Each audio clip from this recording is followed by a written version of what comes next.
यशोदानन्दन भज जनरञ्जनो यशोदानन्दन यशोदानन्दन भज जनरञ्जनो यशोदानन्दन यमुनातीरा वनचारी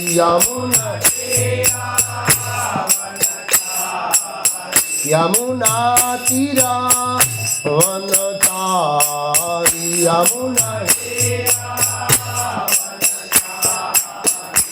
राधा माधव कुंज बिहारी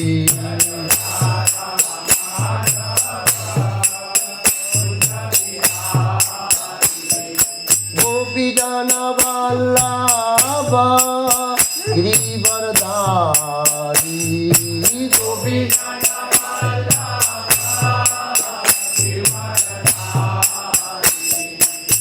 गोपीचन वल्लभ गिरिवरधारी गोपी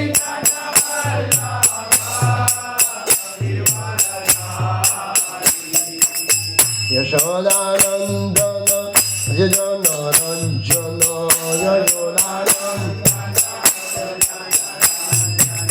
यशोदानन्दन भज जनरञ्जन यशोदानन्दन यशोदानन्दन भज जनरञ्जन यशोदानन्दन यमुनातीरा वनचारी यमुनातीरा वनचारी यमुना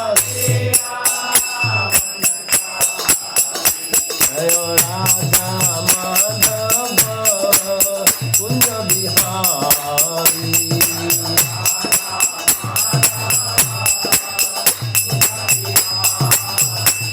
राधा माधव कुंज बिहारी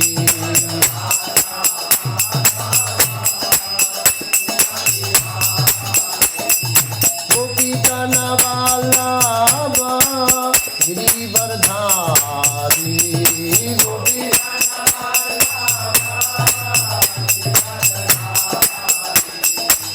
गोपीजन वल्लभ गिरिवरधारी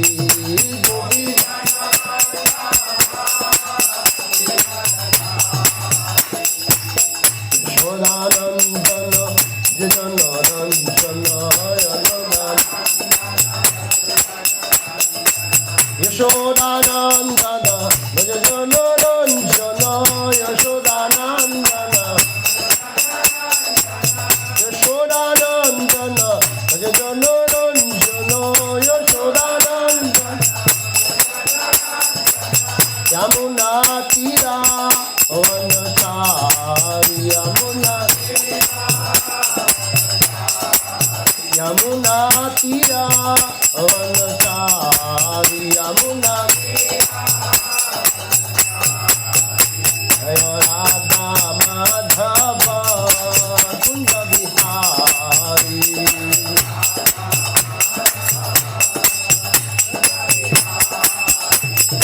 राधा माधव कुंज बिहारी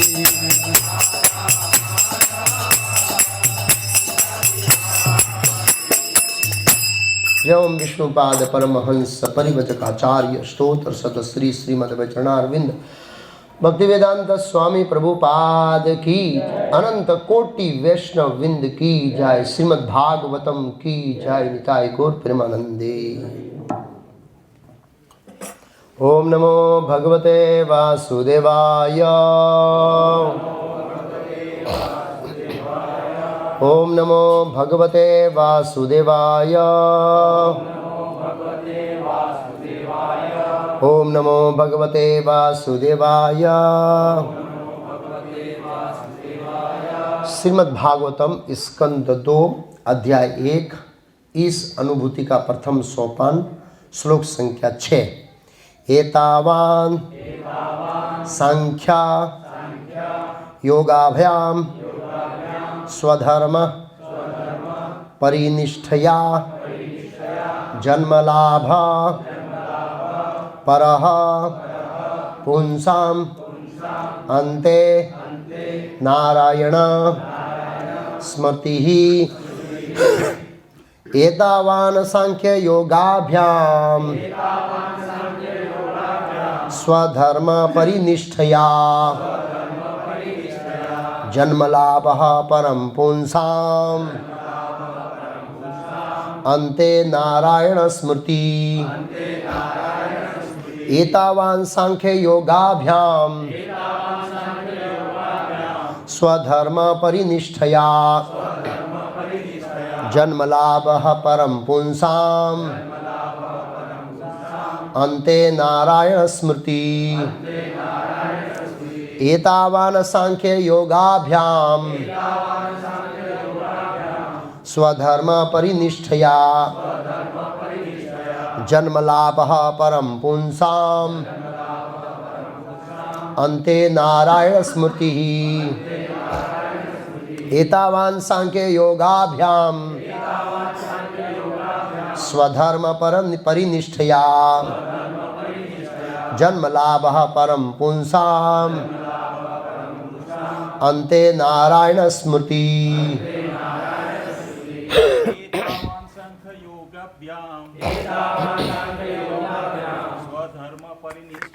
स्वधर्म परिनिष्ठया जन्मलाभः परं पुंसाम् अन्ते नारायण स्मृतिः एतावान् सांख्ययोगाभ्याम् स्वधर्म परिनिष्ठया जन्मलाभः परं पुंसाम् अन्ते नारायण स्मृतिः एतावान् सांख्य योगाभ्याम स्वधर्म परिनिष्ठया जन्मलाभ परं पुंसाम् अन्ते नारायण स्मृति माता है एतावान् सांख्य योगाभ्याम परिनिष्ठया जन्मलाभः परं पुंसाम् अन्ते नारायण स्मृति। शब्दार्थ अनुवाद और तात्पर्य शिला अभय चरणारविंद भक्ति वेदांत स्वामी प्रभुपाद इस्कॉन संस्थापक आचार्य द्वारा एतावान ये सब सांख्य जड़ पदार्थ तथा आत्मा विषयक पूर्ण ज्ञान योगाभ्याम योग शक्ति के ज्ञान से स्वधर्म विशिष्ट वृत्तिपरक कर्तव्य अर्थात वर्णाश्रम धर्म परिनिष्ठया पूर्ण अनुभूति के द्वारा जन्म लाभ परः परम पुंसाम पुरुष का अंत में नारायण भगवान की स्मृति याद। अनुवाद जड़ पदार्थ तथा आत्मा के पूर्ण ज्ञान से योग शक्ति के अभ्यास से या स्वधर्म का भली भांति पालन करने से मानव जीवन की जो सर्वोच्च सिद्धि प्राप्त की जा सकती है वह है जीवन के अंत में भगवान का स्मरण करना। तात्पर्य नारायण दिव्य परम पुरुष है जो इस भौतिक सृष्टि से परे है। प्रत्येक वस्तु जिनका सर्जन पालन संहार अंत में संहार होता है वह महतत्व इस अर्थात भौतिक घटकों के सीमा के अंतर्गत है, भौतिक जगत के नाम से विख्यात है, किंतु नारायण या भगवान का अस्तित्व इस महतत्व की परिधि के अंतर्गत नहीं आता है। अतएव नारायण के नाम गुण इत्यादि भौतिक जगत की सीमा से परे है। मनुष्य को सांख्य दर्शन से जो पदार्थ तथा आत्मा को पृथक करता है अथवा योग शक्ति के अनुशीलन से जिससे मनुष्य इस ब्रह्मांड के भीतर या बाहर के किसी ग्रह तक पहुंचने में समर्थ बनता है, या धार्मिक कर्तव्य पालन करने से सर्वस्व सिद्धि प्राप्त हो सकती है। बेशर्त है कि मनुष्य नारायण स्मृति अवस्था को प्राप्त अर्थात भगवान के निरंतर स्मरण की अवस्था को प्राप्त कर ले। यह शुद्ध भक्त की संगति से ही संभव है, क्योंकि भक्त समस्त ज्ञानियों, योगियों, कर्मियों के दिव्य कार्यकलापों को शास्त्रों अनुमोदित वृत्तिपरक कार्यों से साथ संवार कर सकता है। इतिहास आध्यात्मिक सिद्धि की प्राप्ति के उदाहरणों से भरा है, यथा सनक आदि ऋषि, 9 प्रसिद्ध योगेंद्र, जिन्होंने भगवान की भक्ति में सेवा में सुस्थापित होने के बाद ही सिद्धि प्राप्त की। भगवान का कोई भक्त ज्ञानियों या योगियों द्वारा अपनाई गई अन्य विधियों को ग्रहण करके भक्ति मार्ग से विचलित नहीं होता हुआ। प्रत्येक व्यक्ति अपने कार्य विशेष से परम सिद्धि पाने के लिए उत्सुक रहता है, और जैसा कि यहाँ पर संकेत है कि ऐसी सिद्धि नारायण स्मृति है, जिनके लिए हर एक को उत्तम प्रयास करना चाहिए। दूसरे शब्दों में जीवन को इस प्रकार ढालना चाहिए कि जीवन के पग पग पर मनुष्य भगवान के स्मरण में आगे आगे आगे बढ़ता रहे। ओम अज्ञानतिमिरान्धस्य ज्ञानाञ्जनशलाकया चक्षुरुन्मीलितं येन तस्मै श्रीगुरुवे नमः। नमो ओम विष्णुपादाय कृष्णपृष्ठाय भूतले श्रीमते भक्तिवेदांत स्वामी इति नामिने। नमस्ते सारस्वती देवे गौरवाणी प्रचारिणे निर्विशेष शून्यवादी पाश्चात्य देशतारिणे। श्री कृष्ण चैतन्य प्रभु नित्यानंद श्री अद्वैत गदाधर श्रीवासादि गौर भक्तवृंद। हरे कृष्णा कृष्ण कृष्ण हरे हरे। पार्सल लाइट होगा। बहुत महत्वपूर्ण श्लोक है आज का। लाइट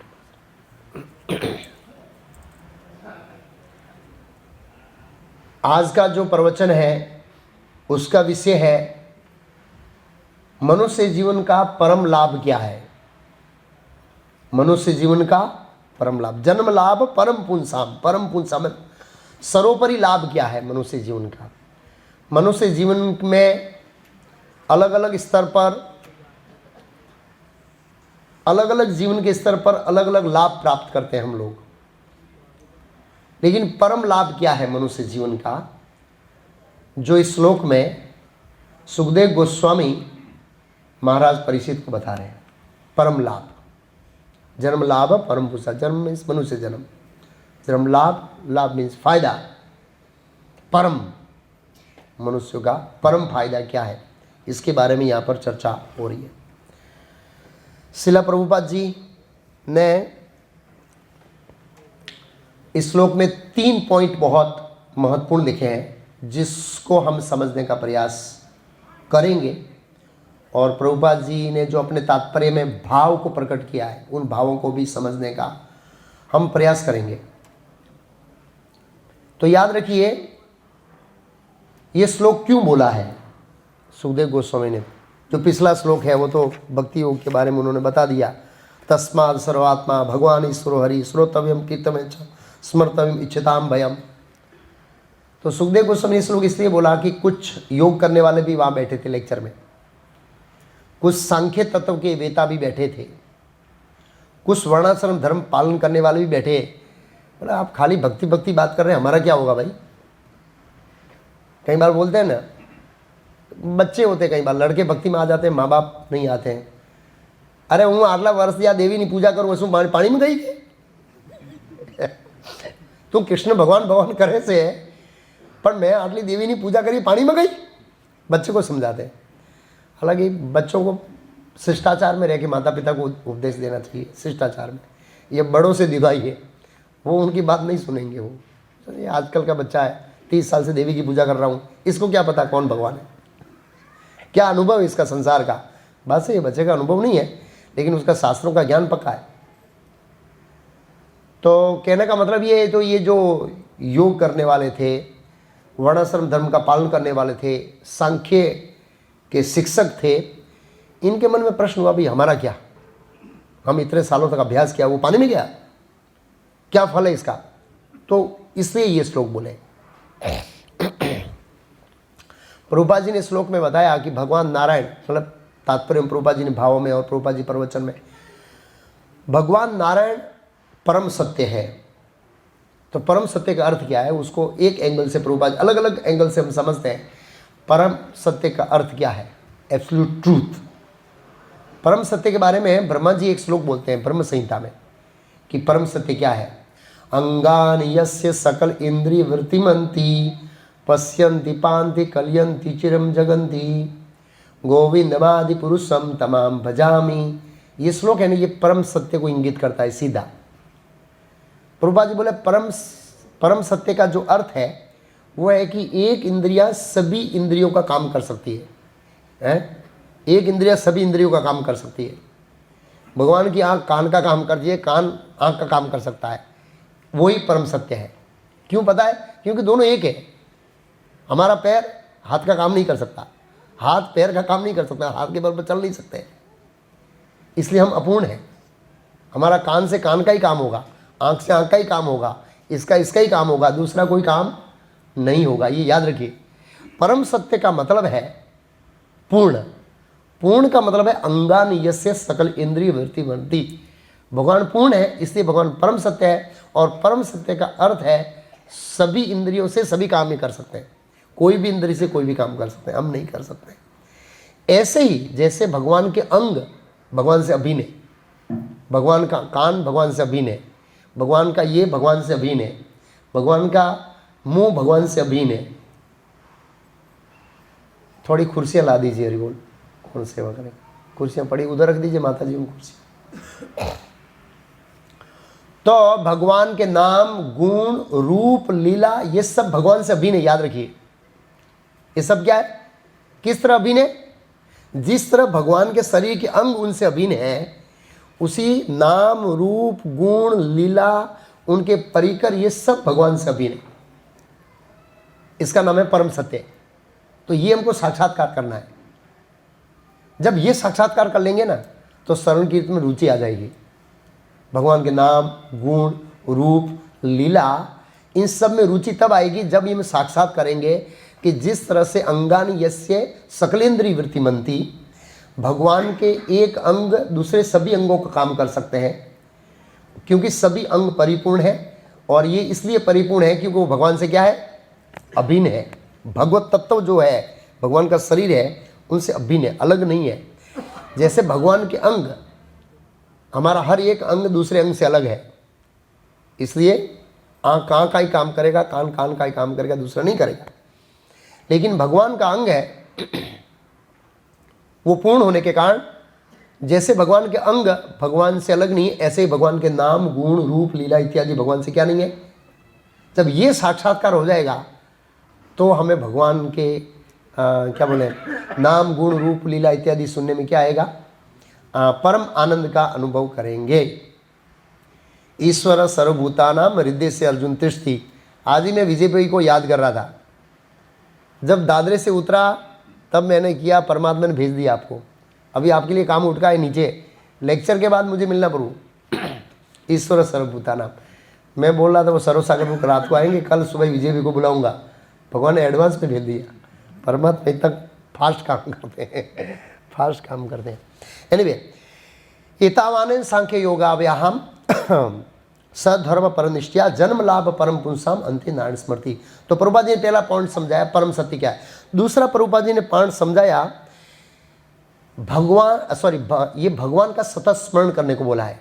अगर भगवान को यहाँ लिखा है अंते नारायण स्मृति करना है, अंते जीवन के अंत में, तो हमें पूरा जीवन सतत भगवान का क्या करना पड़ेगा, स्मरण करना पड़ेगा। और ये कब संभव है, भगवान के शुद्ध भक्तों के संग से संभव है, अदरवाइज ये संग नहीं। प्रभुपाद जी तात्पर्य में लिखा है। मैं प्रभुपाद जी के 3 पॉइंट तात्पर्य से लिया है, उसके ऊपर ही चर्चा करूंगा। पहला मैंने चर्चा कर दिया कि परम सत्य की व्याख्या क्या है, जो अपनी इंद्रियों से अभिन्न है, सभी इंद्रियों का सभी कार्य कर सकते हैं, और जैसे भगवान की इंद्रियां अभिन्न है ऐसे उनके नाम गुण रूप लीला अभिन्न है। तो भगवान का सतत स्मरण करने के लिए भक्तों का संग बहुत महत्वपूर्ण है। मैं अभी रेगुलर बेस पर मेरे रूटीन शेड्यूल में मैं भागवतम पढ़ता हूँ। यहाँ सुबह दूसरा स्कंद चल रहा है, लेकिन मैं पढ़ता हूँ। मैं पढ़ रहा था परचेताओं का नाम सुना होगा आपने। ये प्रचेता राजा प्राचीन बही के पुत्र थे। जब दक्ष का सिर कटा था तब उस समय मनुष्य लोक के शासक, जो मनुष्य लोक है उनके शासक थे प्राचीन बही राजा, और नारद जी ने उनको उपदेश दिया था। किनको? प्राचीन बही को। वो कर्म कांड में बहुत आसक्त थे, पशुओं का वध कर थे। उसी समय उनके 10 पुत्र छोटे थे, वन में गए तपस्या करने के लिए। गाइड नहीं था तो भेजा, किसने भेजा? भगवान कृष्ण ने शिव जी को भेजा। किसको भेजा? क्योंकि वो प्रत्यक्ष विष्णु का दर्शन करने के लिए क्या नहीं थे? योग्य नहीं थे। वो प्रत्यक्ष विष्णु का दर्शन करने के लिए योग्य नहीं थे, इसलिए भगवान ने शिव जी को भेजा। शिव जी ने उपदेश दिया और उन्होंने वो उपदेश के अनुसार तपस्या किया, और जब वो पूर्ण लायकात योग्य हो गए, परिपक्व हो गए वो, तो कौन आए? भगवान आए। और भगवान उनसे बहुत प्रसन्न हुए। प्रसन्न होने के बाद, जब वो प्रसन्न हो गए, उसके बाद भगवान ने कुछ बोला और उन्होंने स्तुति किया, और स्तुति में उन्होंने एक बहुत महत्वपूर्ण श्लोक बोला है, जो मैं अभी जस्ट पढ़ रहा था 4:30 बजे। यावतो माया स्पष्टा भ्रमाम इहि कर्म भी तावत प्रसंग छतानाम संग स्वानो भवे भवे भवे भवे। हे स्वामी, मेरी प्रार्थना है।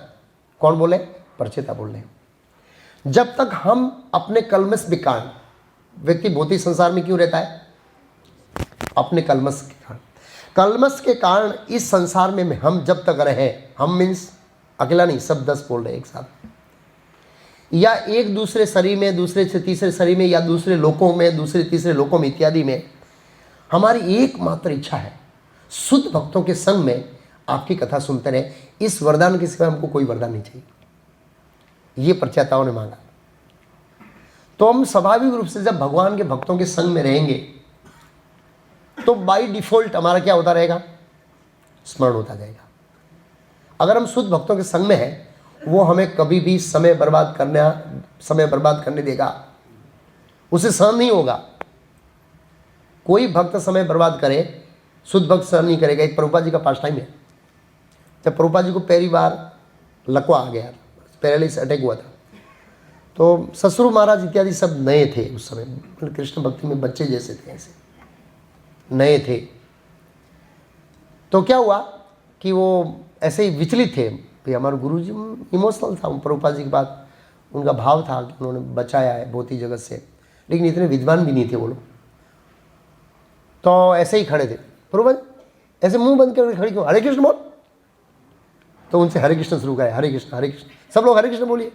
बस खाली ऐसे गुरु जी को देख रहे हैं तो इससे थोड़े समाधान होगा, हरे कृष्ण बोलिए। तो ससुर महाराज लिखते हैं, ये शुद्ध भक्त के साथ में रहने का क्या है? फल है। वो हमेशा भगवान का स्मरण करने के लिए क्या करते हैं? प्रेरित करते हैं। तो ये बहुत महत्वपूर्ण हम देखते हैं। प्रभुपाद जी बोले शुद्ध भक्तों के संग से ही ये संभव है कि हम भगवान का सतत क्या कर पाएंगे? स्मरण कर पाएंगे। ये हमें समझना चाहिए। एक सिद्धांत यहाँ पर क्लियर होता है। बस यही वर की हमारी प्रार्थना है, और कोई प्रार्थना नहीं है। प्रभुपाद जी तीसरा पॉइंट इस श्लोक के तात्पर्य में लिखते हैं। याद रखिए, पहला पॉइंट क्या था? परम सत्य का अर्थ। दूसरा पॉइंट क्या था? शुद्ध भक्तों के संग से ही हम सतत भगवान का स्मरण कर सकते हैं। तीसरा पॉइंट क्या है? प्रभुपाद जी बता रहे हैं कि व्यक्ति को अपने जीवन को ऐसे ढालना चाहिए। लास्ट लाइन, दूसरे शब्दों में जीवन को इस प्रकार ढालना चाहिए कि जीवन के पग पग पर मनुष्य भगवान के स्मरण में आगे आगे आगे बढ़ता रहे। क्या बताया? मतलब हमको जीवन में ऐसे ढालना है अपने जीवन को कि जिसमें हमारा स्मरण बढ़ना चाहिए, कम नहीं होना चाहिए। स्मरण को बढ़ाना है, हमें जीवन को इस तरह ढालना है, हमारा शेड्यूल बनाना है। यस, बहुत जरूरी है। इसको कहते हैं लाइफ मैनेजमेंट। क्या कहते हैं इसको? लोग टाइम मैनेजमेंट। टाइम मैनेजमेंट मतलब क्या है? टाइम मैनेजमेंट का मतलब है कृष्ण का स्मरण चलता रहे। प्रभुपाद जी बोला, pure devotion follow management automatically. अगर आप शुद्ध भक्ति का कर रहे हैं तो मैनेजमेंट आपको फॉलो करेगा, आपको मैनेजमेंट को फॉलो नहीं करना है। जब हम मैनेजमेंट को फॉलो करते हैं तो लास्ट मोमेंट तक हम दौड़ते रहते हैं और हमको श्रवण कीर्तन का लाभ नहीं मिलता है। हमारी सेवा इस तरह सेट होनी चाहिए कि हम क्या कर सके, श्रवण कीर्तन कर सके। मैंने देखा है गोकुल चंद्र प्रभु इतने बड़े किचन के इंचार्ज थे, स्वयं गुरु महाराज का लेक्चर मिस नहीं किया व्यास पूजा में। इसको मैनेजमेंट कहते हैं। एज ए लीडर यत यत आचरती श्रेष्ठ। मॉर्निंग प्रोग्राम 3000 लोगों का प्रसाद का जवाबदारी। ऐसे बहुत सारे भक्तों को देखा है, वो अपना टाइम मैनेजमेंट करके अपने लेक्चर में बैठ ही जाते हैं। ये बहुत ज़रूरी है श्रवण, क्योंकि श्रवण से ही क्या बनेगी, हमारी चेतना बनेगी। ये लाइफ मैनेजमेंट, टाइम मैनेजमेंट इत्यादि है। तो हमें ये फोकस करना चाहिए भक्तों को, बहुत ज़रूरी है, बहुत महत्वपूर्ण सिद्धांत है श्रवण करना। और जीवन को ढालना चाहिए जिससे हमारा स्मरण बढ़े। जीवन को ढालना चाहिए मतलब ये तो मैं प्रैक्टिकल बात कर रहा हूँ, नहीं, पूरे जीवन को इस तरह गढ़ना चाहिए कि हम धीरे धीरे धीरे धीरे धीरे धीरे हमारी भक्ति बढ़ती रहे।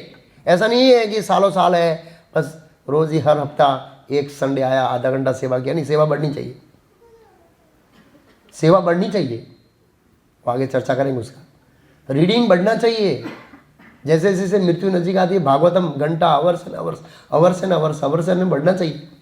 स्मरण बढ़ना चाहिए, श्रवण बढ़ना चाहिए। जैसे जैसे एज होती है, इसलिए प्रभुपाद जी ने कहा कि लास्ट 10 साल तो व्यक्ति को फुल टाइम निकालना चाहिए भगवान के लिए, बहुत महत्वपूर्ण है।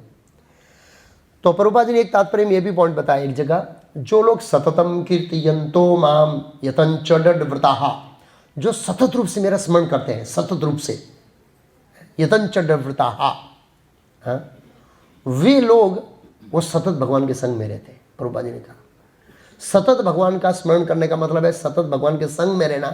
संग में रहने का मतलब नाम गुण रूप लीला भगवान से अभिनय। सततम कीर्तन तमाम यचंच व्रताहा। क्या लाइन नीचे की,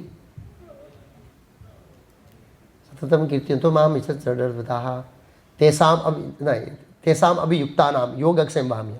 तेसाम अभियुक्ता नाम युक्त में जुड़े हुए, जो इस तरह से जुड़ा रहता है सततम कीर्तन से, अभियुक्ता नाम योग अक्षय भाम्य। उसके बाद जो है, जो मीन्स भक्ति और भौतिक, कई बार भौतिक नहीं लेकिन भक्ति की रक्षा करते हैं, और नहीं है जो भक्ति उसको मैं प्रदान करता हूँ। ऐसे ये बहुत महत्वपूर्ण है। दूसरा मृत्यु के समय यहाँ पर लगाया जन्म लाभ परम कुशम अंत्य नारायण स्मृति। ये अंत्य नारायण स्मृति है, ये इतनी आसानी से नहीं होगी, इसकी अच्छी खासी प्रैक्टिस चाहिए, बहुत लंबी प्रैक्टिस चाहिए, बहुत लंबी प्रैक्टिस मतलब बहुत लंबा एक अभ्यास चाहिए इसके लिए। क्योंकि भौतिक जगत में होने के कारण भौतिक बुद्धि और ये शरीर ऐसा ग्रहण किया है जिसमें स्वाभाविक रूप से देहात्मा बुद्धि से युक्त रहने के कारण भगवान का स्मरण करना इतना आसान नहीं। हम भक्त बनने के बाद भी हम देखते हैं हमारे जीवन में कुछ ओ बापा, ओ माँ याद आती है।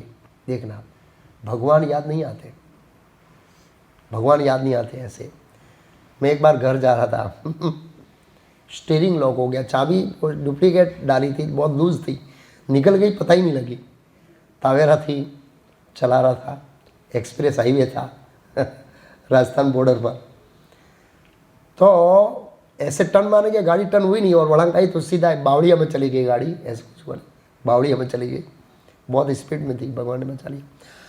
तो उस समय तो ऐसे बस ये एक्सीडेंट होता है, 4-5 सेकंड का खेल होता है, उसमें आप ज़्यादा समय नहीं मिलता है आपको, 5 सेकंड में सब कुछ खत्म हो गया।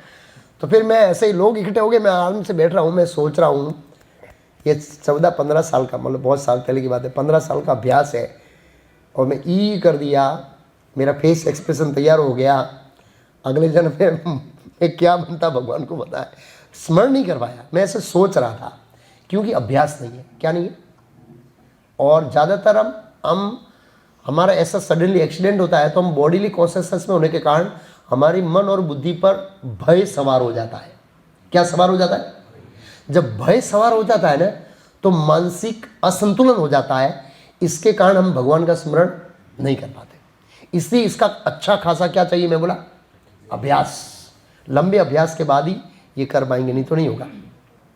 तो भगवान के नाम मृत्यु के समय भगवान के नाम स्मरण करने का जो बताया है फल, वो यमदूत सॉरी, विष्णुदूत यमदूत को बोलते हैं। विष्णुदूत किसको बोलते हैं? यमदूत। क्या कहते हैं? अथेनमाप्यनतः कृताशेष निष्कृतम यदसो भगवान नाम म्रियमाणे से समग्र हित। म्रियमाणे से मरणासन व्यक्ति को समग्र हित। इस अजामिल ने मृत्यु के समय असहाय अवस्था में अत्यंत जोर जोर से भगवान के पवित्र नाम का उच्चारण किया है।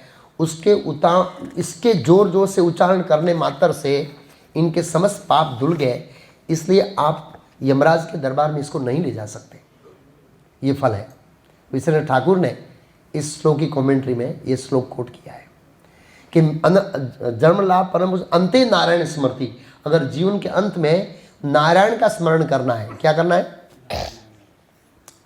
तो नारायण का नाम लेना पड़ेगा, और नारायण का नाम लेने से ही नारायण का स्मरण होगा। नारायण का स्मरण कब होगा? नारायण का नाम लेने से होगा।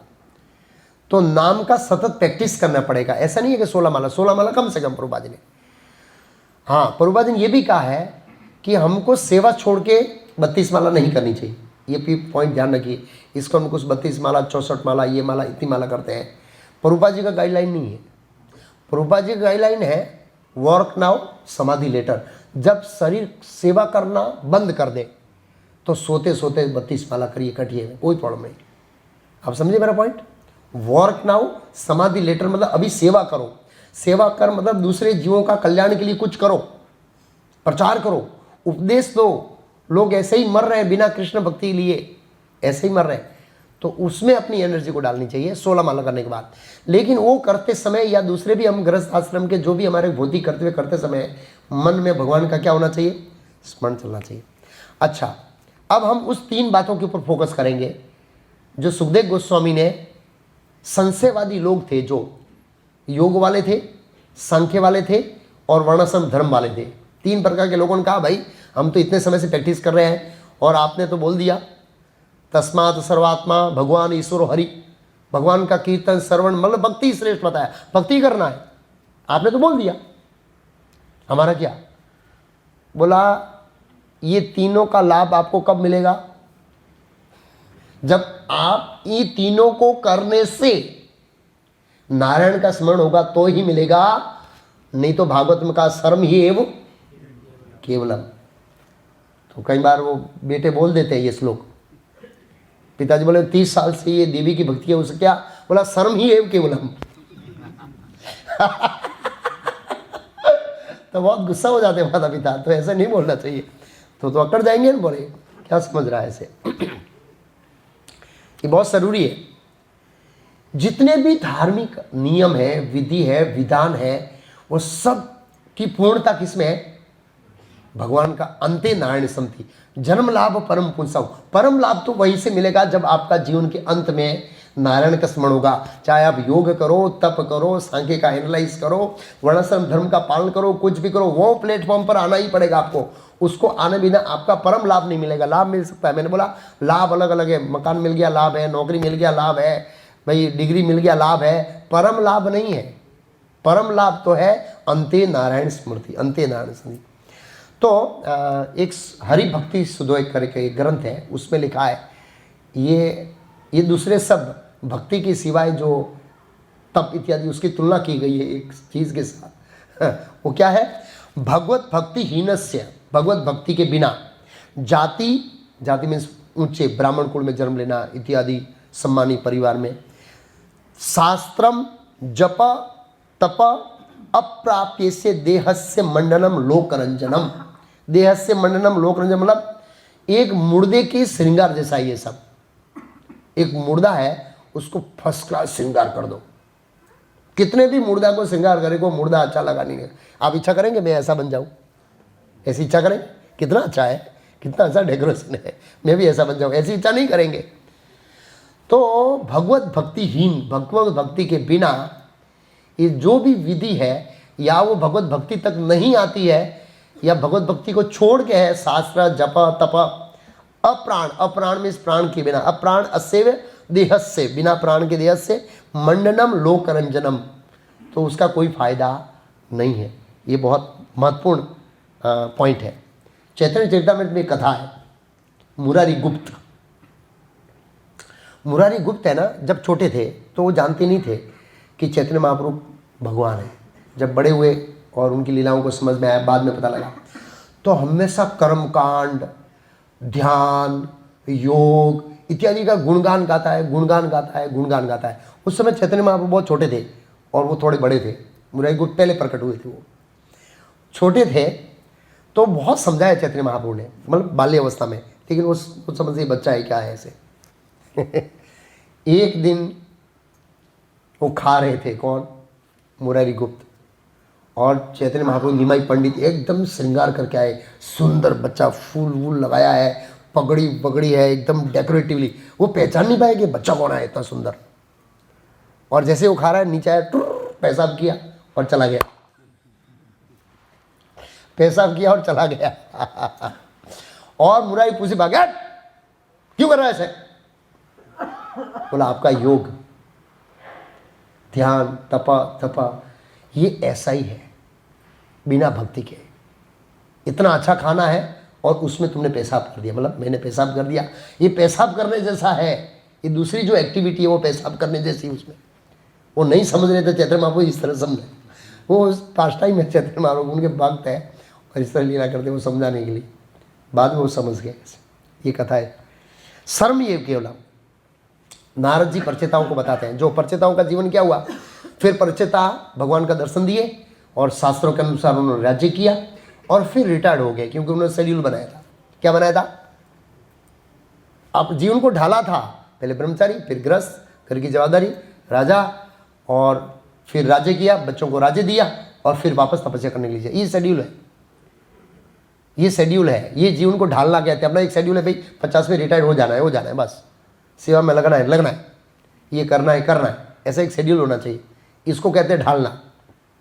रूटीन लाइफ में तो हो ही नहीं चाहिए, अपने जीवन को ऐसे ढालना चाहिए डेट बाई, भाई आज कितना घंटा श्रवण कीर्तन, क्या सेवा, क्या घर के कर्तव्य है, उस तरह से मैनेज करना और धीरे धीरे पूरी लाइफ को इस तरह से मैनेज करना। तो नारद जी वहाँ मिलते हैं, तो नारद जी को कहते हैं कि हे प्रभु, जब हम छोटे थे, छोटे मतलब युवा थे, तो शिव जी का दर्शन हुआ, शिव जी ने उपदेश दिया, शिव जी की कृपा से विष्णु के दर्शन हुए। शिव जी ने कोई अपनी भक्ति करने का उपदेश नहीं दिया था, शिव जी ने विष्णु भक्ति, कृष्ण भक्ति करने का उपदेश दिया था। और उसके बाद विष्णु के दर्शन हुए और भगवान की आज्ञा के अनुसार हम गृहस्थ आश्रम में गए और संसार के अंदर ये कलमश में सब भूल गए। अब फिर से हमको उपदेश दीजिए कि भगवान जनार्दन को कैसे प्रसन्न कर सकते हैं। तो वो भक्ति की महिमा बताते कहते हैं, तद जन्म तानी कर्माणि तद युस् तन्मनो वचः निर्णाम यानी विश्वात्मा सेव्यते हरि ईश्वर, सेव्यते हरि ईश्वर। नारद मुनि का, जब कोई जीवात्मा परम दीनता भगवान कृष्ण की भक्ति करने के लिए जन्म लेता है तो उसका जन्म, उसके सकाम कर्म, उसकी आयु, उसका मन, उसकी वाणी, ये सब परिपूर्ण हो जाते हैं। ये सब परिपूर्ण कब होते हैं?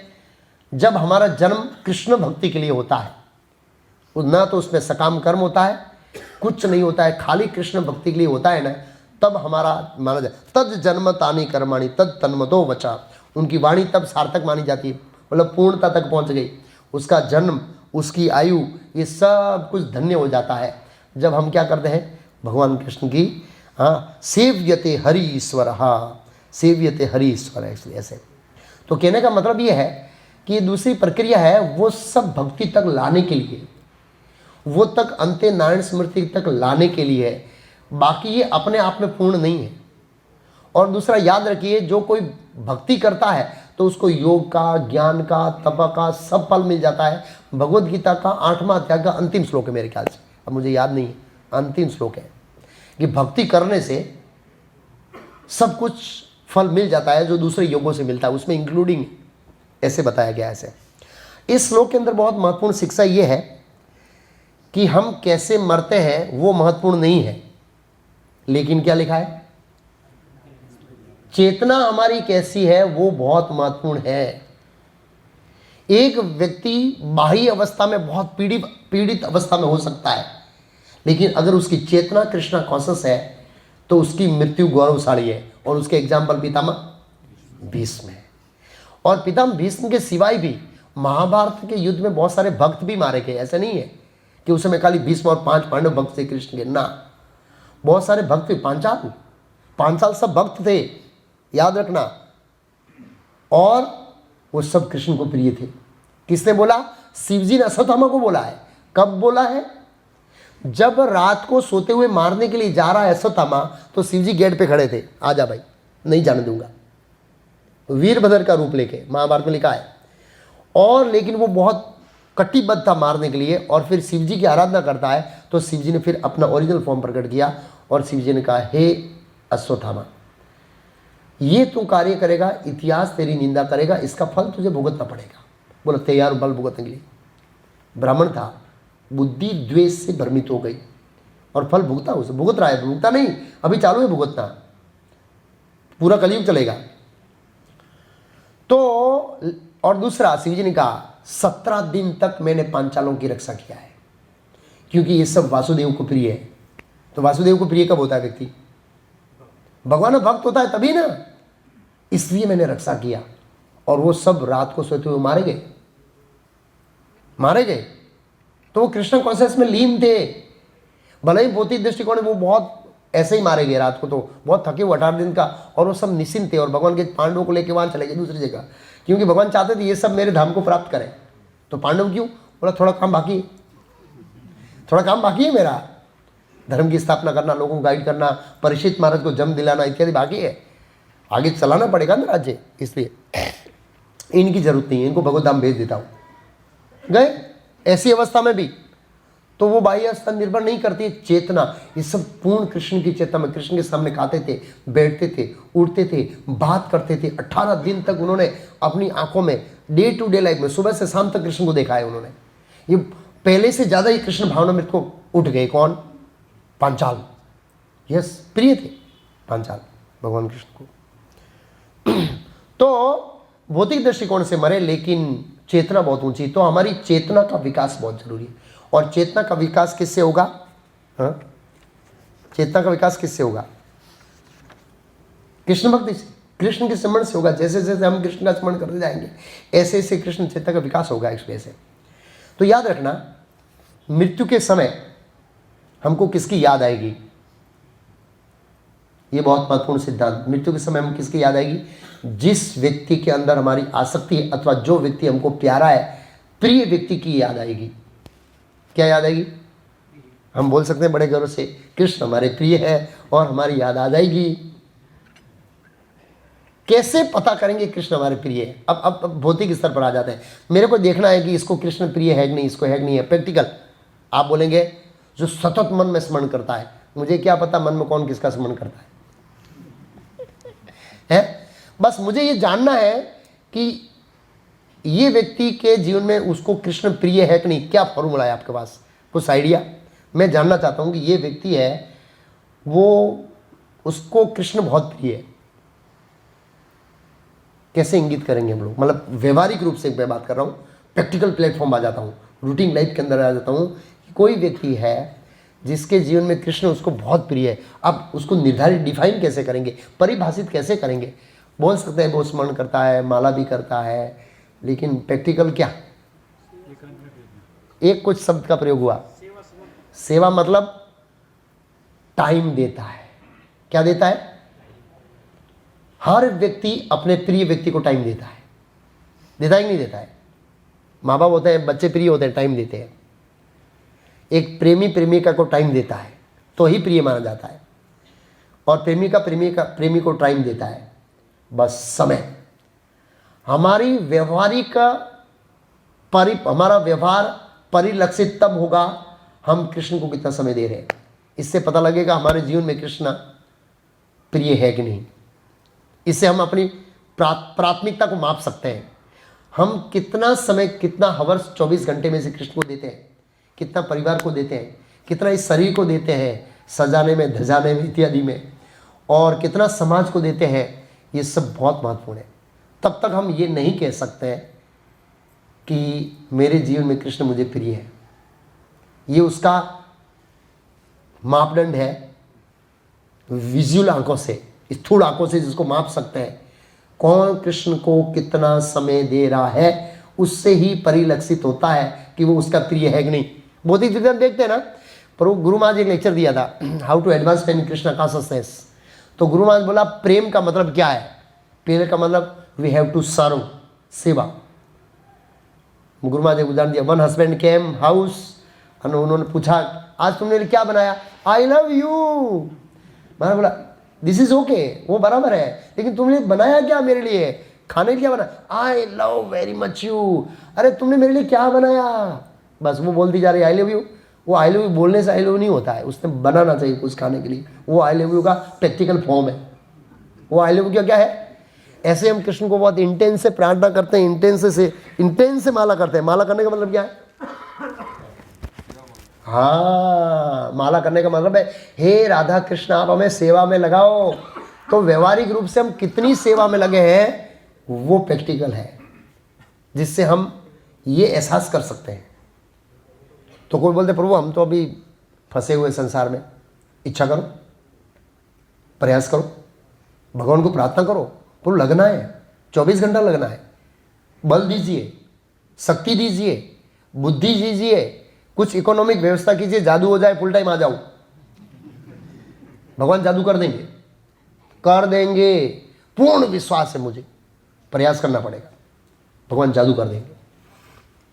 मैं जब ये प्रोजेक्ट पूरा होगा तो मेरे जादुओं का वर्णन करूंगा, एक लेक्चर दूंगा क्या क्या जादू हुए मेरे जीवन में इस प्रोजेक्ट के अंदर। एक एक जादू है, एक एक के बाद जादू, सोच नहीं सकते ऐसे ऐसे जादू करेंगे। तो कहने का मतलब है कि हमारा सबसे प्रिय व्यक्ति का स्मरण होगा, और प्रिय कृष्ण है, और प्रिय तब बनेगा जब हम व्यवहारिक रूप से कृष्ण की सेवा करेंगे, व्यवहारिक रूप से। तो हमारी सेवा का भी बढ़ाना चाहिए। अच्छा, अब एक पॉइंट, क्यों इस दुनिया के अंदर अंते नारायण स्मृति को छोड़कर परम लाभ नहीं है। अब मेरा पॉइंट समझे, क्यों जो भी चीज इस दुनिया में है वो परम लाभ नहीं है अंते नारायण स्मृति को छोड़कर। अंते नारायण स्मृति ही परम लाभ है, उसके सिवाय बहुत सारे परम लाभ है, वो क्यों नहीं है। धन लाभ क्यों नहीं है, जवानी लाभ क्यों नहीं है, परिवार लाभ क्यों नहीं है, देश लाभ क्यों नहीं है, जो हमने डिग्रियां हासिल की है वो क्यों लाभ नहीं है, ये इत्यादि लाभ क्यों नहीं है, वो लाभ के परम लाभ के अंदर क्यों नहीं आते हैं। तो इसके बारे में कपिल देव भगवान जवाब देते हैं अपनी माता को, 3रे स्कंद में, बहुत जबरदस्त श्लोक है। क्या कहते हैं कपिल देव भगवान, कपिल उवाच तस्य तस्य तस्य जनोनुयम नायो वेदोरु विक्रम काल्यमानो अपि बलिनो वायोरीव घनाली। 2 श्लोक बोलते हैं। पहला श्लोक मैंने बोला तस्य तस्य जनो नूनम नायम वेदोरु विक्रम काल्यमानो अपि बलिनो वायोरीव घनावली। भगवान ने कहा जिस प्रकार बादलों का जो समूह है, बादलों का समूह वायु के शक्तिशाली प्रभाव से परिचित नहीं होता। बादलों का जो समूह होता है वो प्रभावित वो उसको किसकी शक्ति पता नहीं है, वायु की। ऐसे ही मनुष्यों भौतिक चेतना में मग्न रहने के कारण काल की शक्ति का पता नहीं रहता है उसको। किसकी शक्ति का पता नहीं रहता है, काल की जो शक्ति है उसको पता नहीं, वो अनजान रहता है। इसका कारण क्या है, भौतिक चेतना में डूबा हुआ है। जिस तरह से बादल अनजान रहता है पवन की शक्ति से, ऐसे हम काल की शक्ति से अनजान रहते हैं। नेक्स्ट श्लोक, सीधा इसका उत्तर है अंते नारायण स्मृति के सिवाय इस दुनिया में जो भी है वो परम लाभ नहीं है। लाभ हो सकता है, लाभ मीन्स परम लाभ और लाभ में क्या अंतर, पहले ये समझेंगे। लाभ में अंतर है कुछ समय तक हमारा फायदा करे, परम लाभ है जो शाश्वत काल तक हमारा फायदा करे। और कुछ समय में मिली सेकंड। अब कुछ समय को हमको क्या गिनना है, मिली सेकंड। शाश्वत काल की दृष्टिकोण से, शाश्वत काल की दृष्टिकोण से मैं मिलियनर बन जाऊं, शाश्वत काल इस जन्म में तो 60 साल होगा, लेकिन आत्मा की एज की कंपैरिजन में मिलियनर बनूं तो मिली सेकंड के लिए मैं मिलियनर हूं, मिली सेकंड के लिए मैं CM PM हूं, मिली सेकंड के लिए मैं ब्रह्मा हूं। क्या श्लोक है अब वो, ये क्या ब्रह्म संहिता का, एक श्वास के जितने जीवता रहते हैं, सुंदर श्लोक है, भूल गया, जो भी है भगवान भुला देते हैं और याद भी दिला देते हैं। यस्य कनिवसितम कालम अथालम्ब्य जीवंती लोभम जगदंड नाथा। जगदंड नाथ में इस जगत के नाथ ब्रह्मा जैसे लोग हैं, वो महानिवसितम में श्वास के जितना ही जिंदा रहते हैं। अब मैं आपको बोलूँगा भाई आपको मिलियनर बना देता हूँ, एक श्वास में लेता हूँ आप मिलियनर, नहीं सॉरी, मैं श्वास छोड़ी तो आप मिलियनर, पूरा हो गया आपका मिलियनर। कौन बनेगा, मैं आपको बोले मैं आपको अमेरिका का राष्ट्रपति बनाता हूं, आपका राष्ट्रपति पद पूरा हो गया। तो ये ऐसा है, इसलिए इसको लाभ कहा है। क्या कहा इसको? क्या? हमारी डिग्री, हमारा धन, हमारा सौंदर्य, हमारी संपत्ति, हमारी कंपनी, जो भी डिग्री सब भी है वो सब आगे। परम लाभ क्या है? जो आत्मा के साथ सनातन काल के रहता है। तो अंते नारायण स्मृति को छोड़कर परम लाभ, जो भी चीज परम लाभ क्यों नहीं है? तो कपिल देव दूसरे श्लोक में कहते हैं, यम यथा उपादते दुखेन सुख हेतवे तम तम गुणोति भगवान पुंसाम सोसति यत कृते। ध्यान से सुनिए उसका अनुवाद। तथाकथित सुख के लिए भौतिकवादी द्वारा जो जो वस्तुएं अत्यंत कष्ट तथा परिश्रम से अर्जित की जाती है, इस दिन हम जो भी अचीवमेंट करते हैं उसमें पहला क्या लिखा है? दुखेन सुख हेतवे, दुख से सुख आता है। बड़ी परिश्रम करनी पड़ती है। डिग्री हो, धन हो, पैसा हो, प्रतिष्ठा हो, पद हो, जो भी प्राप्त करना है बड़ी कष्ट से प्राप्त होता है, ऐसे ही प्राप्त नहीं होता है।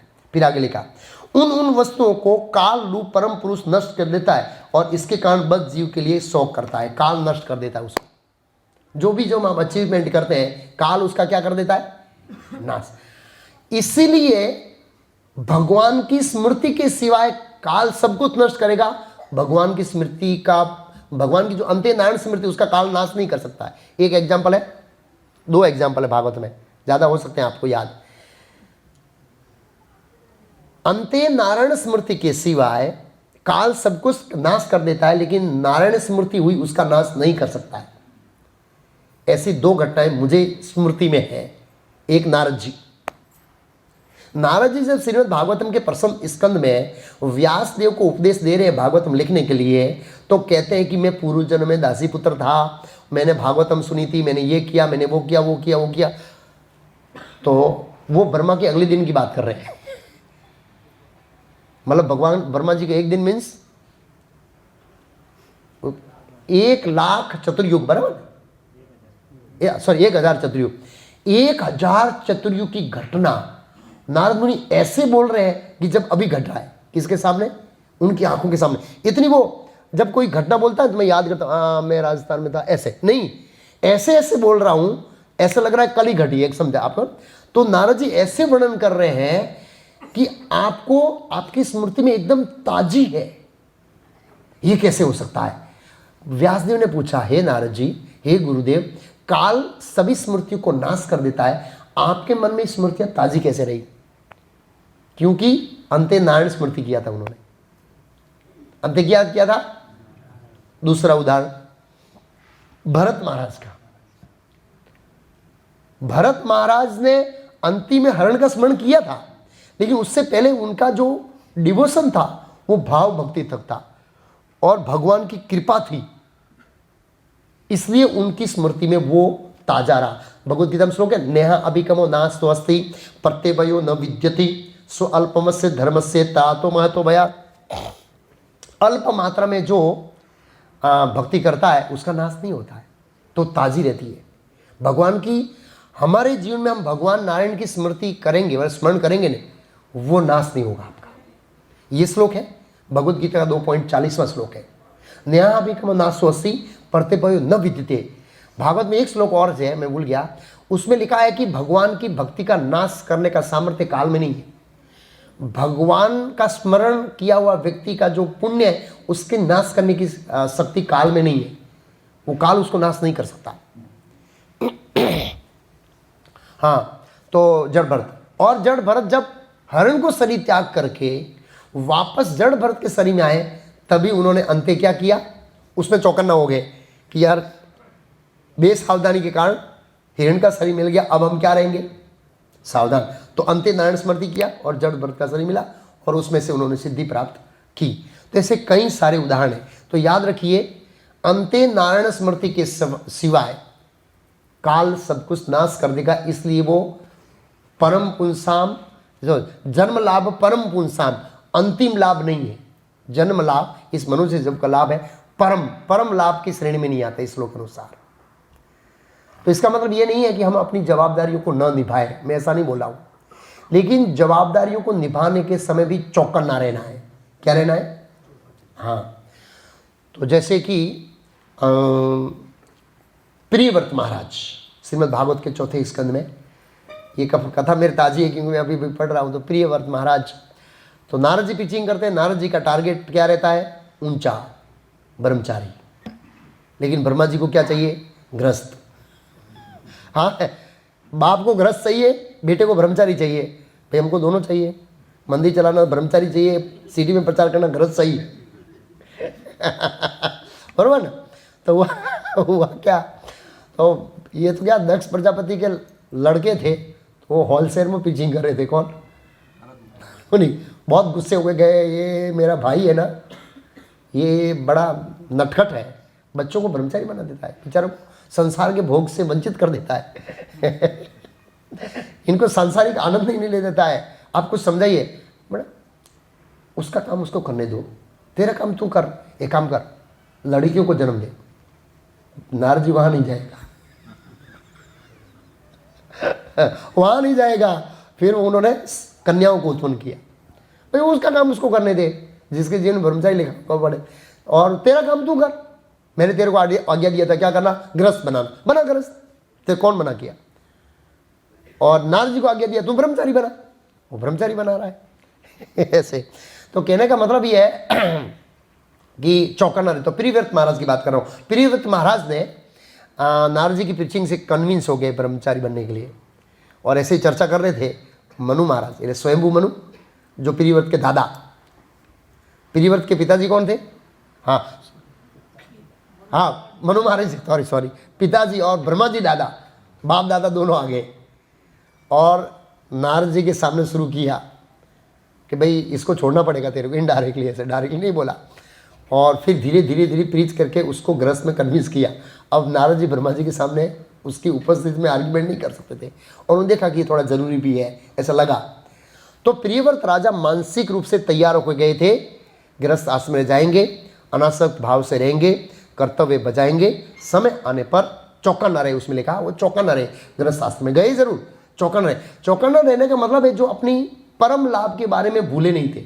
अब मेरा पॉइंट समझे, जो परम लाभ प्राप्त करना उसको भूले नहीं। हम संसार में जाते हैं और परम लाभ का जो सब्जेक्ट है या जो एक्टिविटी, उसको भूल जाते हैं।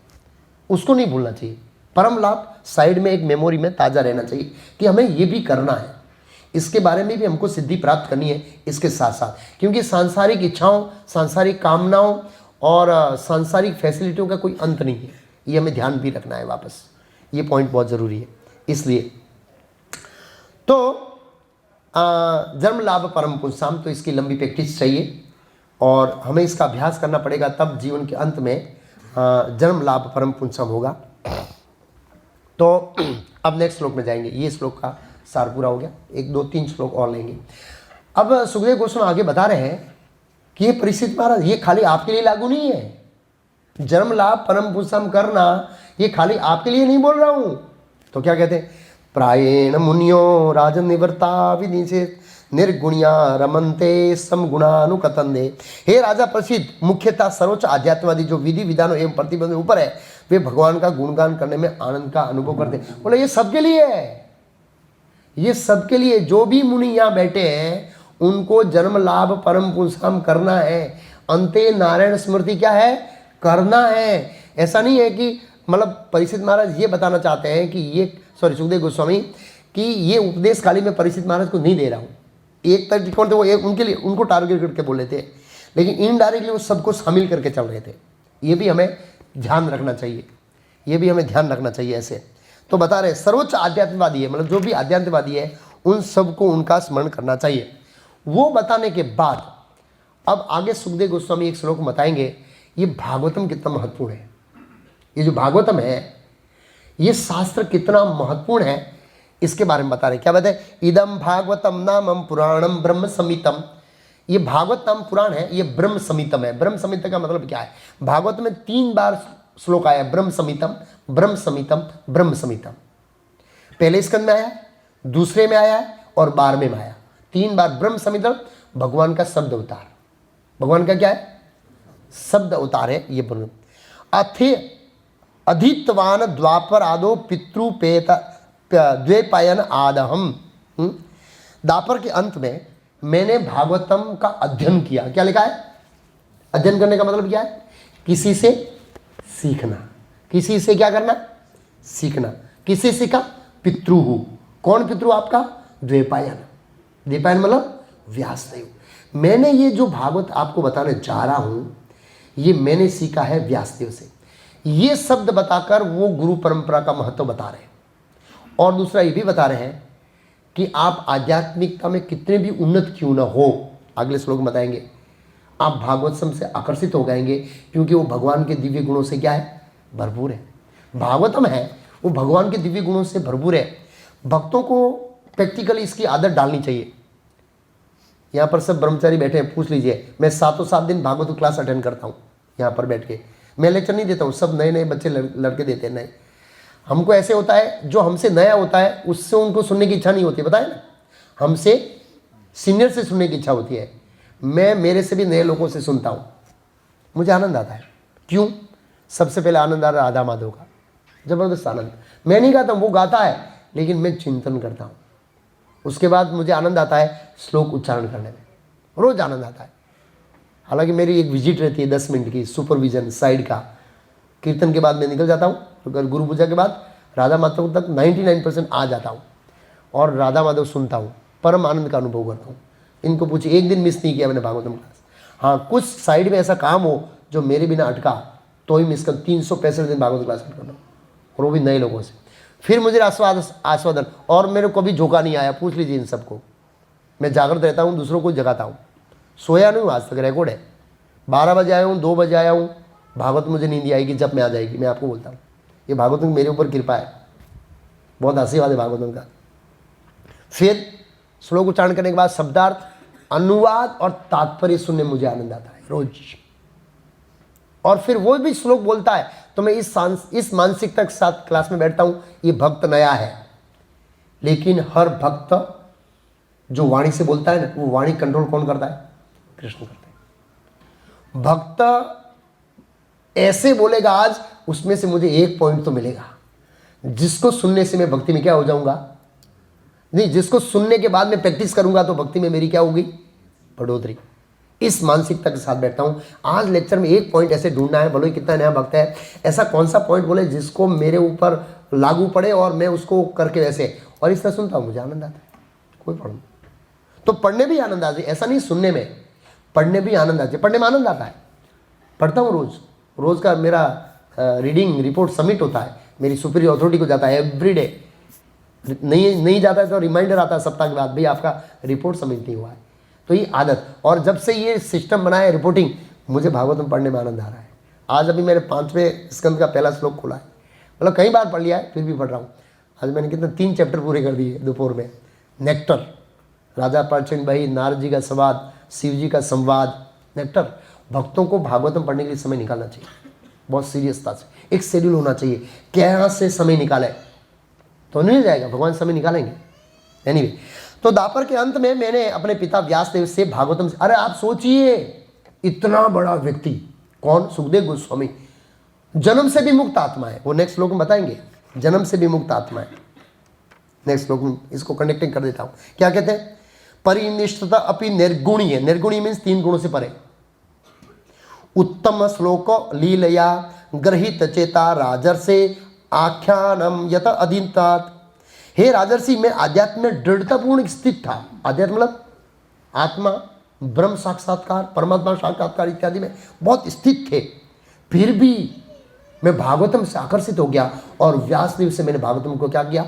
अध्ययन किया। और ये सेम प्रश्न प्रथम स्कंद के 7वें अध्याय के 2 श्लोक में पूछा, सोनाकादि ऋषियों ने पूछा। जब ऐसे बोला गया कि ये भागवतम लिखने के बाद वेद व्यास ने सुखदेव गोस्वामी को पढ़ाया। अरे आप ऐसे बोलोगे, आज महाप्रभु फुल प्रसाद लेके आए किसी के घर और फिर मेरे घर के आया, फुल खाया, तो आपको प्रश्न होगा कि नहीं होगा? आप मेरा पॉइंट समझे? मैं किसी के घर फुल प्रसाद लेके आया हूं, फुल प्रसाद में संतुष्टि है, समझिए? कितनी भी अमृत जैसी चीज है, आदमी पेट भर के खा जाता है, फिर उसकी भूख रहेगी, बस उसकी रुचि इतनी रहेगी नहीं, और फिर वो खाता है तो हमको आश्चर्य होगा। तो उन्होंने पूछा, ये सुखदेव गोस्वामी तो आत्माराम थे, आत्माराम का मतलब अंदर से आनंद आ रहे थे, इतने बड़े ग्रंथ का अध्ययन करने का कष्ट क्यों उठाया? ये शौनक आदि ऋषियों ने पूछा और जवाब क्या मिला पता है? उत्तम श्लोक का वार्तया। उत्तम श्लोक के जो गुण है भगवान कृष्ण के, वो गुण ऐसे हैं कि सुखदेव गोस्वामी जैसे जो आत्माराम के स्तर पर है, मुक्त आत्मा है, भौतिक जगत में कोई रुचि नहीं है, आध्यात्म में स्थित है, वो भी क्या हो जाते हैं? आकर्षित। प्रभुपाद जी ने इस श्लोक के तात्पर्य में 2 लोगों का और नाम दिया है। वो कौन है? 9 योगेंद्र और 4 कुमार। ये लोग भी मुक्त आत्मा थे लेकिन भक्त नहीं थे पहले, बाद में उसको भक्ति में आना पड़ा। 4 कुमार ब्रह्मवादी थे, निराकारवादी थे, लेकिन जब वैकुंठ में गए और भगवान के चरण कमल और खास करके उन्होंने भगवान की नम्रता देखी तो इनका हृदय कांप गया। क्या बोल, ये भगवान इतनी नम्रता, हाथ जोड़ के बोलते हैं मेरे सेवकों की गलती मेरी गलती है। विष्णु क्षमा मांग रहे, एक छोटे से जीवों से, 5 फुट के नहीं है, वो तो 2.5 फुट के हैं। 4 कुमार, उनसे विष्णु क्षमा मांग रहे, आप मुझे क्षमा कर दीजिए, ये सेवकों ने गलती करके मेरी गलती है। अरे बाप रे बाप, भगवान की वाणी ऐसी नम्रता, इतनी मीठी थी कि वो निर्गुण का भाव चला गया। बोला इनके गुणों का सुनना है, ये व्यक्ति के गुण सुनने चाहिए। कहाँ निराकार ब्रह्म ज्योति में पड़े रहते हैं, न तो प्रसाद है, न सुगंध है, न रूप का दर्शन है, कुछ भी नहीं है। एक बार सर्वोम प्रभु हमारे जो अहमदाबाद में थे, एक पूछा ये ब्रह्म ज्योति में क्या होता है? बोला रहने दें शांति से, इस्कॉन में खाट पी के पड़े रहो, कम से कम प्रसाद तो मिल रहा है। ब्रह्म ज्योति में प्रसाद नहीं है, ब्रह्म ज्योति में प्रसाद भी नहीं, पढ़े रहो इस्कॉन ऐसे। दूसरा 9 योगेंद्र, वे भी ब्रह्मवादी थे और वो भगवान के दिव्य गुणों से आकर्षित होकर मान भक्त बन गए और निमि महाराज की सभा में उन्होंने भाषण किया। पूरा 11वां स्कंद एक कैंटो है, नव योगेंद्र और निमि महाराज, और जो नारद जी रिपीट करते हैं कहाँ पर?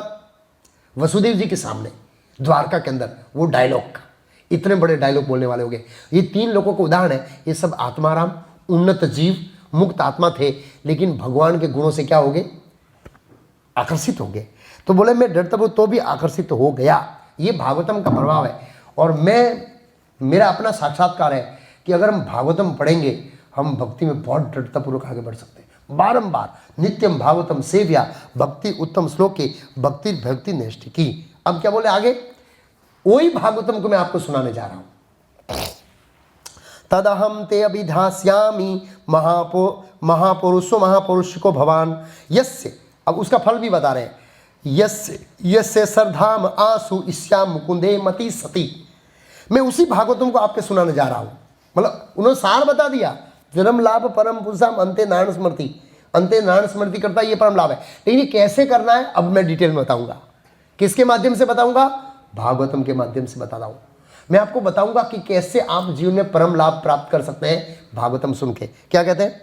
मैं उसी श्रीमद् भागवतम को, उसी जो मैंने सुना, किससे? व्यासदेव से, एक प्रामाणिक अथॉरिटी से सुना। क्योंकि आप भगवान कृष्ण के सर्वाधिक निष्ठावान भक्त हैं। जो व्यक्ति श्रीमद् भागवतम को पूरे ध्यान तथा सम्मानपूर्वक सुनता है, 2 चीज बोला है यहां पर। एक तो कैसे सुनना है? ध्यानपूर्वक, एक एक शब्द को समझने का प्रयास करना है, ये शब्द क्या कहना चाहता है, और सम्मान होना चाहिए, सम्मान इस तरह होना चाहिए, ये भगवान कृष्ण के दिव्य गुणों का वर्णन हो रहा है। सुनता है तो उसे मोक्षदाय मुकुंद का वर्णन किया है। भगवान मुकुंद के प्रति अविचल श्रद्धा उत्पन्न होती है। कैसी श्रद्धा? अविचल श्रद्धा। अर्जुन की, पांडवों की, ध्रुव महाराज की, अम्बरीश महाराज की, ऐसे महान लोगों की भगवान कृष्ण के अंदर क्या थी? नारद जी की अविचल श्रद्धा थी। अविचल श्रद्धा का मतलब है प्रेम, क्योंकि श्रद्धा 9 स्तर है भक्ति के। कितने? श्रद्धा, साधु संग, भजन किया, अनर्थ, निष्ठा, रुचि, आसक्ति, भाव और प्रेम। प्रेम 9 है। तो ये श्रद्धा जितना ऊपर जाएंगे श्रद्धा मजबूत होगी, और जो प्रेम के स्तर पर पहुंचेंगे तो उसको कहते हैं अविचल श्रद्धा। कैसी श्रद्धा? अविचल। तो इस तरह से हमें ये श्रीमद् भागवतम को सुनने का क्या करना चाहिए?